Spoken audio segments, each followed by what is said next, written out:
7h33 sur Europe 1. Tout de suite, le quart d'heure des éditorialistes d'Europe Soir, Nicolas Poincaré. Les éditos avec Olivier Duhamel pour la politique, Emmanuel Dutheil pour l'économie et François Clémenceau du JDD pour l'actualité internationale.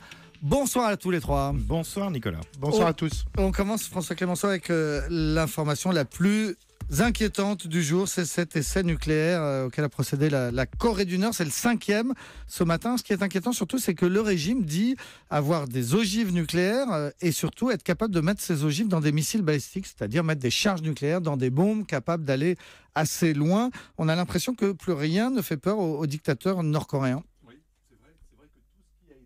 Tenté depuis près de 15 ans pour éliminer, geler ou dissuader la Corée du Nord de poursuivre son programme nucléaire, ça a échoué. Que ce soit par le dialogue, avec autour de la table la Russie, la Chine, le Japon, les Occidentaux, pour montrer à l'époque que cette question était prioritaire, sérieuse et concernait la sécurité de tous, ou que ce soit par les sanctions, la Corée du Nord a répondu à chaque vague de sanctions du Conseil de sécurité des Nations Unies ou des États-Unis par de nouvelles provocations militaires. Alors, un chiffre pour montrer qu'on ne joue pas dans la même cour et que la Corée du Nord, c'est du sérieux. Le budget de la défense nord-coréen est équivalent aujourd'hui à 25% environ de son PIB. En comparaison, les pays de l'OTAN arrivent à peine 2%. Alors, on n'est pas dans les mêmes volumes, je vous rassure, mais cela montre tout de même que Kim Jong-un est prêt aujourd'hui à faire mourir son peuple de faim pour pouvoir avoir la bombe. Et alors, ce jeune dictateur, pourquoi il veut cette bombe? Il veut s'en servir?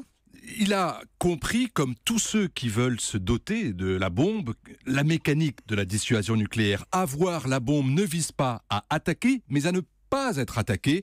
C'est une assurance vie, c'est un moyen de ne pas dépendre des autres, de pouvoir négocier son indépendance. Son père avait fait la même chose en négociant à l'époque le gel du programme en échange de livraison de nourriture ou de pétrole. Le fils se dit aujourd'hui que ce sera sans doute plus facile avec la bombe que sans. C'est une sorte de pari un peu à l'iranienne. Rappelez-vous, la Corée du Nord, comme l'Iran, veut aller jusqu'au seuil de la puissance nucléaire pour en tirer ensuite un bénéfice et une forme de prestige. Alors la grande question, c'est que fait la Chine? Que dit la Chine qui est juste à côté de la Corée du Nord? La Chine, c'est très compliqué parce qu'elle ne peut pas et ne veut pas déstabiliser la Corée du Nord, ni sur le plan économique, ni sur le plan militaire.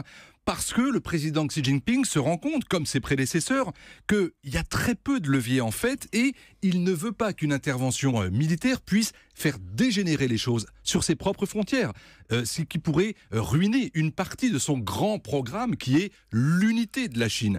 Et donc, plus cyniquement, la Chine se dit aussi que face au pivot américain en Asie, eh bien, la Corée du Nord, c'est une sorte de tampon.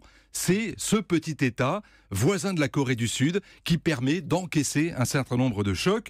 Et on voit bien finalement que cette stratégie pour la Chine, elle est tout de même relativement risquée. Pourquoi ? Parce que à force de laisser Kim Jong-un continuer ses provocations, eh bien ça montre que la Chine est prête aussi malgré tout à céder à un certain nombre de chantages et ils ne seront peut-être pas toujours tous aussi bons. Voilà, boum, donc l'essai nucléaire nord-coréen sous terre. Je peux poser une question quand même là. Oui, Olivier Duhamel, peut poser une question à François. L'interprétation que dans le fond c'est comme l'Iran et il est dans une logique de dissuasion est assez optimiste parce que le Kim Jong en question il est complètement fou. Quand il a un ministre qui lui plaît pas, il l'assassine ouvertement, il l'exécute ouvertement, ce que aucun dirigeant ne fait nulle part. Donc est-ce qu'il n'y a pas le risque qu'un type prêt à de telles extrémités, un jour lui, sorte de la dissuasion et utilise l'arme nucléaire ? C'est vrai que c'est la question qu'on peut se poser, mais malgré tout, on voit bien, je veux dire, à toutes ces grandes questions qu'on a évoquées, rappelez-vous sur est-ce que l'Iran est prêt à utiliser sa bombe contre Israël, tout le monde dit et tout le monde continue de dire non, bien évidemment, parce qu'ils seront vitrifiés dans la seconde qui suit. Donc, c'est pas la question c'est comment je peux me servir de la bombe pour négocier, pour échanger. Et regardez aujourd'hui l'Iran, elle a négocié et elle continue de jouer son rôle de nuisance dans toute la région du Proche et du Moyen-Orient. Pourvu que ça dure. Voilà, pourvu que ça dure. Et alors, Olivier Duhamel, on en vient à vous et à la politique maintenant. Ça y est, on connaît donc exactement tous les partants pour cette course, cette grande première que va être la primaire de la droite et du centre. Donc sur la ligne de départ, ils seront 8, on le sait depuis 18h exactement, Olivier. Ils sont 8, de droite à gauche. C'est pas évident de les classer de droite à gauche, mais je prends mon risque. Jean-Frédéric Poisson, président du Parti chrétien-démocrate, c'est la droite catho-tradi. Hervé Mariton, député LR de Drôme, c'est la droite conservatrice. Jean-François Copé, député maire de Meaux, c'est la droite activiste. François Fillon, député LR de Paris, c'est la droite libérale. Bruno Le Maire, député LR de l'Eure, c'est la droite rénovatrice. Nicolas Sarkozy, c'est la droite. Alain Juppé, c'est la droite modérée, le maire de Bordeaux. Et enfin, Nathalie Kosciusko-Morizet est arrivée in extremis, juste avant Mariton, in extremis aussi, c'est la droite progressiste pour la députée de Paris. Voilà, 8 donc qui vont devoir se départager d'ici le 22 novembre pour le deuxième tour. Oui, les pessimistes diront que ça fait quand même une droite incroyablement éclatée, mais les optimistes diront que c'est une belle pluralité. Voilà, et puis on remarque aussi qu'il y a 7 hommes et heureusement une femme, donc, puisque NKM s'est qualifiée. Alors, il y a tout de même des recalés, Olivier. Alors, les 5 principaux recalés, allez, j'essaye aussi de les classer de droite à gauche. Nadine Morano, la droite populo. Jacques Miard, la droite souverainiste. Henri Guénaud, la droite séguiniste. Geoffroy Didier, la droite forte. Et Frédéric Lefebvre, la droite progressiste comme NKM. Voilà, et on remarquera que Henri Guénaud accepte mal d'avoir été recalé, qu'il envisage de se présenter hors primaire, mais on verra ça plus tard. Henri Guénaud accepte tout très mal. Alors, Olivier, on va tous suivre ça avec attention, parce qu'on se dit, les sondages nous disent que celui qui gagnera cette primaire sera sans doute le prochain président de la République. Mais en tout cas, il y a un homme en France qui va suivre ça d'encore plus près que tous les autres. Et cet homme, c'est François Hollande. Et on a vu ça dans son intervention, dans son discours Salvagram hier, où d'ailleurs il a parlé de la primaire. Hein. C'était pas dans son texte écrit, le mot primaire. Et il l'a prononcé, il l'a improvisé à l'oral. Et qu'est-ce qu'il a fait ? Il a tapé Sarko. Il a essayé de faire du tout sauf Sarko, tous contre Sarko. Pourquoi est-ce qu'il fait ça ? D'abord parce qu'il a compris que taper sur quelqu'un, dans le monde dans lequel on vit, ça le sert. Ça le sert. On est dans un monde de victimisation. Plus il cogne Sarko, plus Sarko sera content. Et pourquoi il fait ça ? Parce qu'il veut que Sarko gagne la primaire. Parce qu'il se dit que son seul trou d'aiguille pour peut-être pouvoir être quand même candidat à la présidentielle, ce serait que Sarko gagne. Et que si c'est Sarko d'un côté et Mélenchon de l'autre, il y a quand même un grand espace et que même Bayrou ne l'occupera pas entièrement. Alors c'est très optimiste de sa part, mais en même temps, c'est pas absurde de penser que si un trou d'aiguille existe, c'est là qu'il est. Voilà, et on suivra tout ça. Et quand je disais à l'instant, celui qui gagnera cette primaire sera sans doute le président de la République. Faut préciser, les sondages, en l'état actuel, aujourd'hui, en ce début du mois de septembre, nous disent que celui qui gagnera la primaire a de bonnes chances de gagner la présidentielle. Préciser parce que sinon, Natacha Polony vous taperait dessus. Voilà, et je n'aime pas que Natacha Polony me tape dessus. Merci Olivier, on en vient à l'économie, Emmanuel Dutheil.